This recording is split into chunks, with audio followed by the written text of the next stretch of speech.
Hello दोस्तों, कैसे हैं आप सब। उम्मीद करते हैं अच्छे होंगे। आज वीडियो ब्लॉग में हम बात करने वाले हैं रतन टाटा जी के बारे में। रतन टाटा जी ने जिंदगी में बहुत कुछ अचीव किया। वो एक बेहतरीन बिजनेसमैन थे। उन्होंने इस देश को बहुत कुछ दिया, देशवासियों को बहुत कुछ दिया। लेकिन उनकी पर्सनल जिंदगी बहुत ही अकेली रही और वो आखिरी तक अकेले ही रह गई। आइए जानते हैं रतन टाटा की लव स्टोरी के बारे में, जिसकी वजह से वो सारी जिंदगी अकेले रह गए। मुझे लगता है डॉक्टर एपीजे अब्दुल कलाम के बाद रतन टाटा जी ही एक ऐसे शख्स हैं जिनके जीरो हेटर्स हैं। दुनिया में बहुत बड़े लोग हुए हैं, बहुत बड़े उद्योगपति हुए हैं, बहुत बड़ी पर्सनालिटी हुई है, लेकिन कहीं न कहीं उनका विरोध जरूर होता है, उनके विरोधी रहते हैं। लेकिन ये भारत की दोनों ऐसी पर्सनालिटी जिनके बाद सिंगल पर्सन ने कभी हेट स्पीच का यूज नहीं किया होगा, इनके बारे में कभी गलत नहीं बोला होगा। रतन टाटा एक ऐसी पर्सनालिटी थे, उन्होंने कभी ये नहीं सोचा कि दुनिया के जो रिच पर्सन है उनमें हम टॉप पर बने रहे। उन्होंने सिर्फ अपने देश के बारे में सोचा, देशवासियों के बारे में सोचा, दुनिया के बारे में सोचा।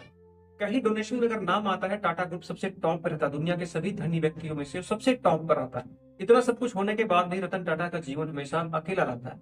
कहते हैं हर किसी की जिंदगी में एक अधूरी कहानी होती है, वही अधूरी कहानी रतन टाटा के जीवन में भी रही।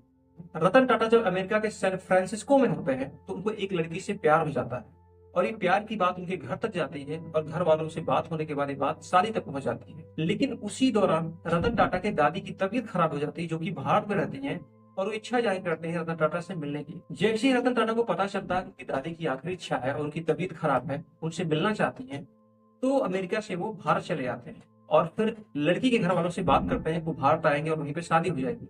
लेकिन उसी दौरान भारत और चीन का युद्ध हो जाता है, लड़की के परिवार वाले भारत नहीं आते हैं और कुछ समय बाद रतन टाटा को पता चलता है उस लड़की ने अमेरिका में किसी दूसरे व्यक्ति से शादी कर दी।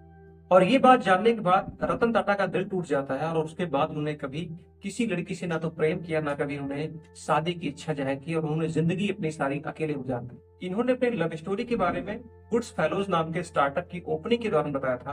वो कहते हैं कि आप नहीं जानते हैं अकेला रहना कैसा होता है। कोई व्यक्ति बूढ़ा नहीं होना चाहता जब तक कि वो वास्तव में बूढ़ा ना हो जाए। यानी कि उनकी बातों में कितना दर्द है।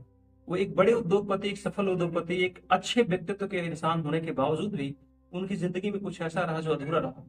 वो इंसान जिसने जिंदगी में बहुत कुछ अचीव किया, लोगों को बहुत कुछ दिया, लेकिन खुद की जिंदगी में कुछ ऐसा रहा जिसको पा नहीं पाया, और उसका अफसोस उनको हमेशा रहा। तो रतन टाटा से जुड़ी हुई स्टोरी आपको कैसी लगी, कमेंट बॉक्स में जरूर बताएं। वीडियो को लाइक करें, चैनल को सब्सक्राइब करें। धन्यवाद।